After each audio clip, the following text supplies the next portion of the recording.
Well, welcome. I'm Yolanda Harper, and I'm delighted to be here this evening with Patrick McGee, who's an amazing singer, songwriter, visual artist, as well as his producer, Joe Matthews. So I'm going to start and talk with him about his new project, Serenade the Muse.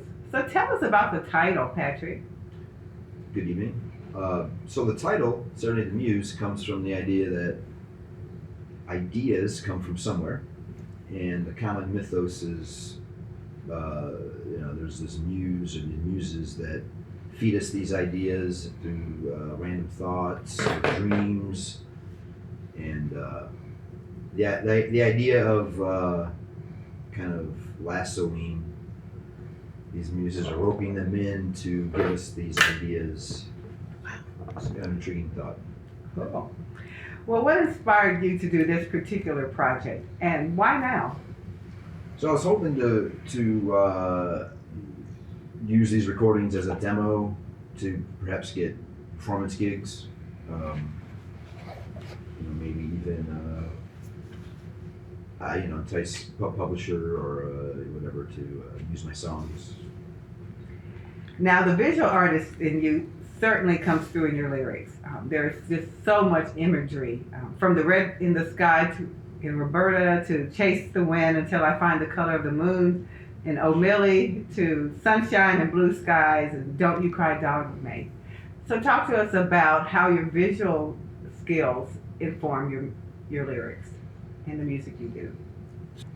I do use imagery quite often in my song lyrics and poetry, and I get that from hanging out with poets over the years at poetry readings, and from reading. So I recommend, if you want to improve your song lyrics, read a book, poetry. My paintings oftentimes come from a composition standpoint, so I do incorporate classic imagery to tell a story. With reference to songs like say the Red Sky in Roberta, that is more alluding to like the idea of red sky at night, sailor's delight, red sky in the morning, sailor's warning. Darla May is a those images are there to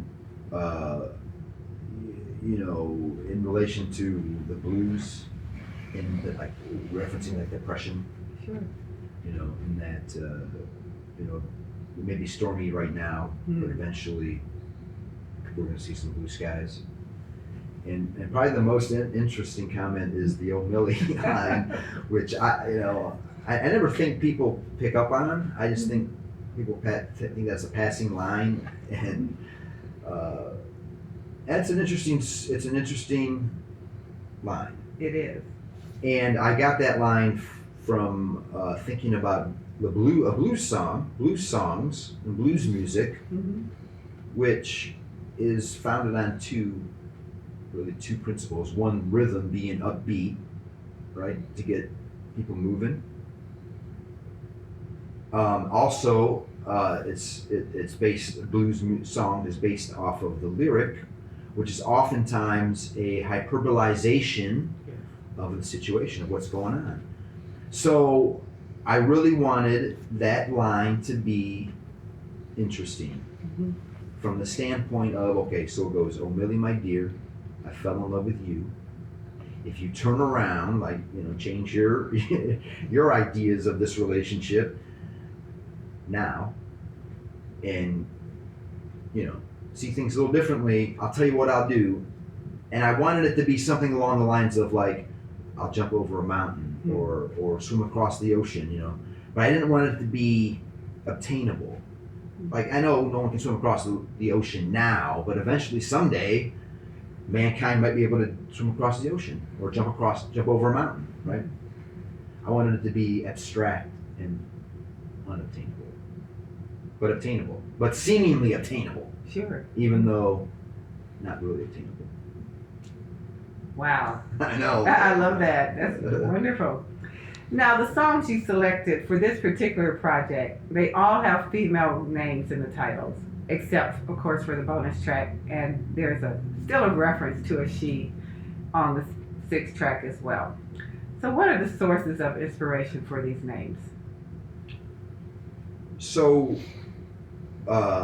we could have gone with songs that have destinations. We could have gone with songs that follow a certain rhythm pattern.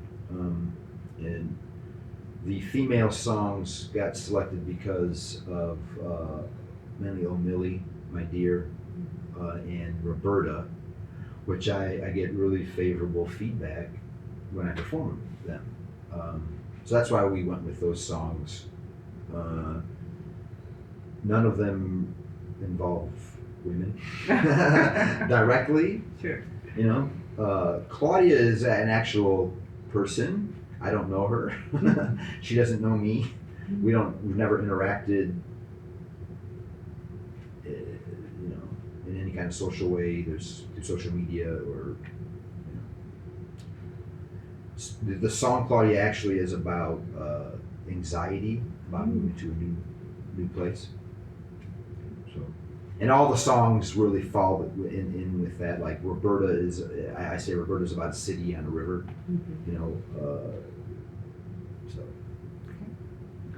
Now tell us, which is your favorite song on the project and why? I know the toughest question. That's the hardest question. It's like asking who's your favorite child, right? Yeah. Going on just the finished product at what we've done here, finished. I would say Claudia, just because it's probably the strangest song. I think maybe. I think it is. Other people think so too. But what we've done with the song, what Joe did with the song, what Wes and Dwayne stepped up and did with the song, I think is just brilliant. I've always thought of it as an odd, weird song. You know, the verses are set up more, if you think of like a still shot, like storyboard, you know, where there are elements that you could very easily tie the story together, but it's not like a flushed out novel or, you know, short story. It's left very much so in that, you know, separated storyboard, kind of visual, and then it's a weird story.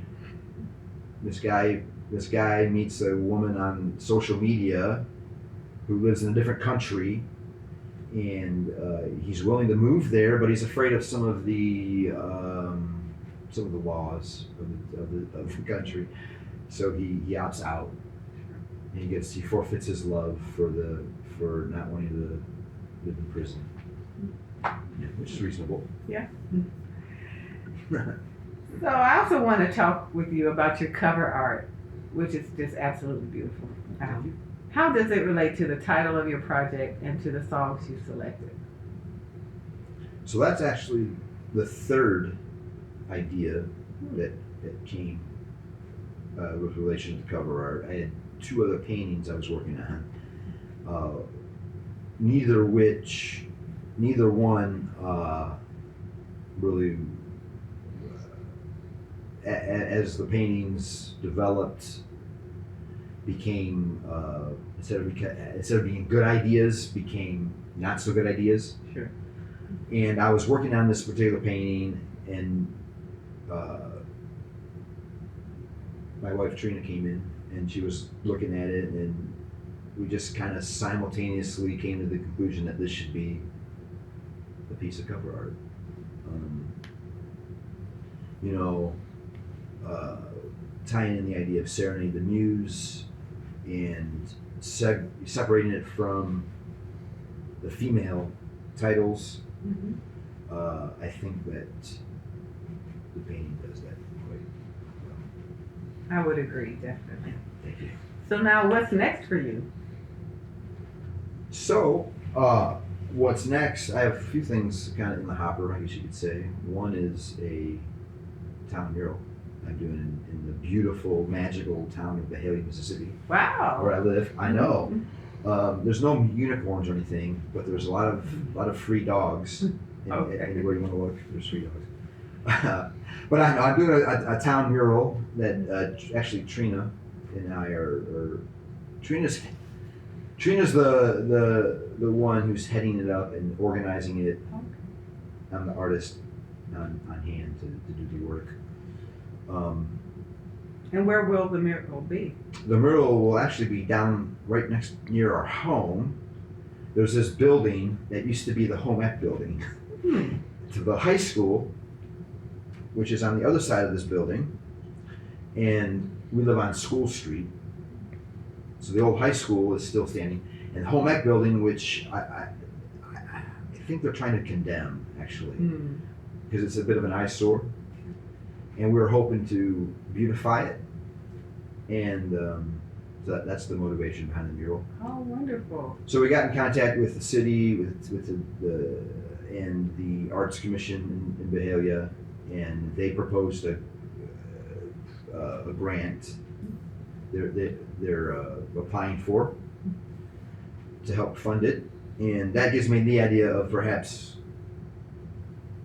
doing some grant research, maybe, or researching a grant to fund another CD project. Sure. So that's on the agenda, hopefully, and then just trying to not go crazy. I understand. Well, thank you so much. Thank you, I certainly thank you, Yolanda, for doing this. Joe, thank you for Joe Matthews. A pleasure, and I look forward to your next project. Thank you.